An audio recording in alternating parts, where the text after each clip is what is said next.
Jersey, Mike. Just 5 days to go until the NFL Combine is underway in Indy, heading into the draft. It's really a two-man race in terms of the quarterbacks, but another quarterback is actually making some big news. The Rams, according to a report out there, have given QB Matt Stafford's agent the go-ahead to talk to other teams. That is according to the NFL Network. The move would allow Stafford's camp to get a feel for what else might be out there in terms of his future. Stafford has played the past 4 seasons in L.A.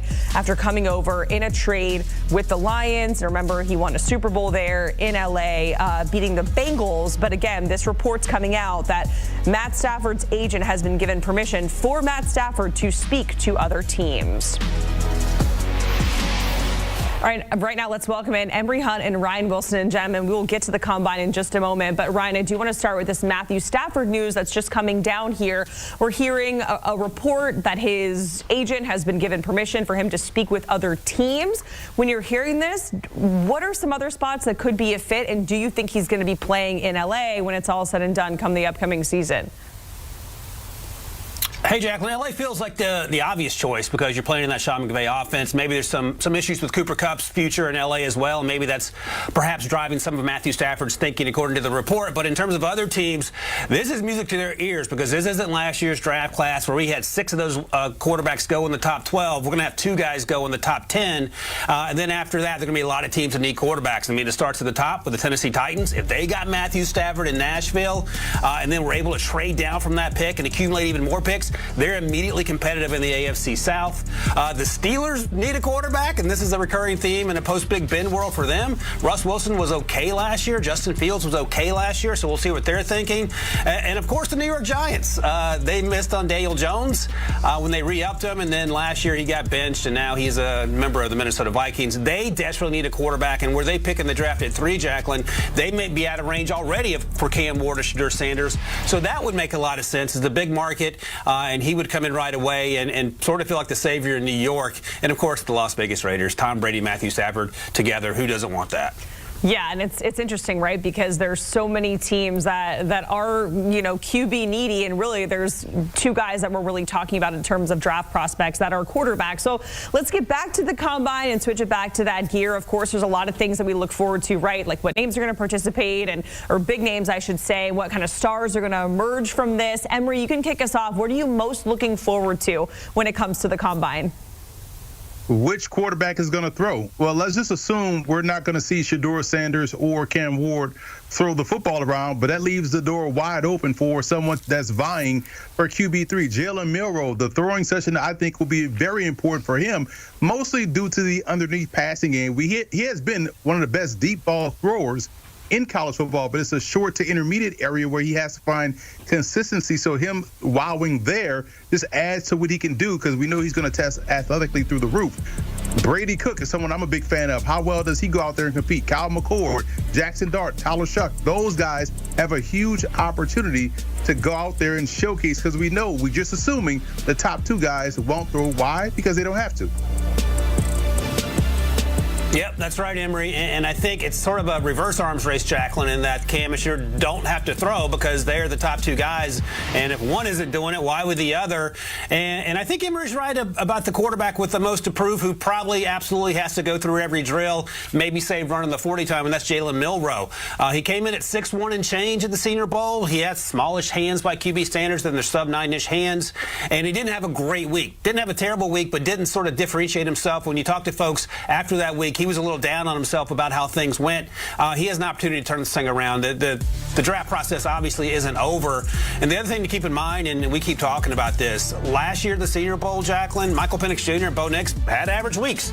They were off the board by pick 12. So if Jalen Milroe can come in, and like Emory talked about, and it's sort of a weird thing to say, if he can show he can complete the short passes, because we know he can throw the ball 900 miles, but complete the short stuff, play with consistency, and it'll be a true test because he hasn't thrown to a lot of these guys, and then do well in the interviews, he'll be right back in the mix as a day 2 possibility, but he's going to have to do some heavy lifting next week for sure. I don't know if I'm just, always thinking Gators, but I'm getting like flashbacks of Anthony Richardson vibes when we're talking about this, Ryan. Let's go to the wideouts because, of course, there are some big names. I mean, Travis Hunter, yes, he's like the wideout corner combo. That's an absolute unicorn. But like T-Mac, another guy that we really talk about. But Ryan, who is a wide receiver that we need to watch that could potentially boost their draft stock? Somebody you're going to be keeping an eye on.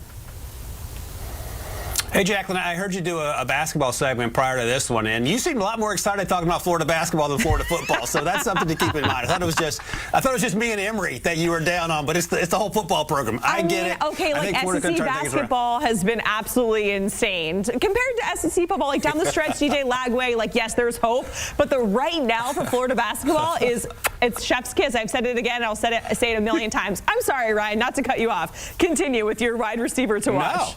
No, I love seeing happy Jacqueline. Sad Jacksonville Jaguars and Florida Gators, Jacqueline, is not a place we want to be. But in terms of the wide receiver that can certainly help themselves this week, and I'm going to do a deep cut. This young man has everything you want when you build a wide receiver, except that he struggles to catch the ball. Arian Smith out of Georgia.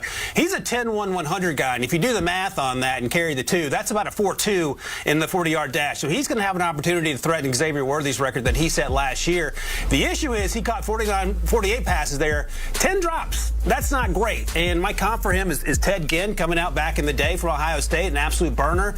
But if he can show, because he's going to run fast, if he can show that he can catch the ball during the drills, that will be a game changer. Because for me, he has day 1 speed, but he's a day 3 grade because of the inability to consistently catch the ball. So he has a chance for a big week because we know he's going to be one of the fastest, if not the fastest person in Indianapolis next week.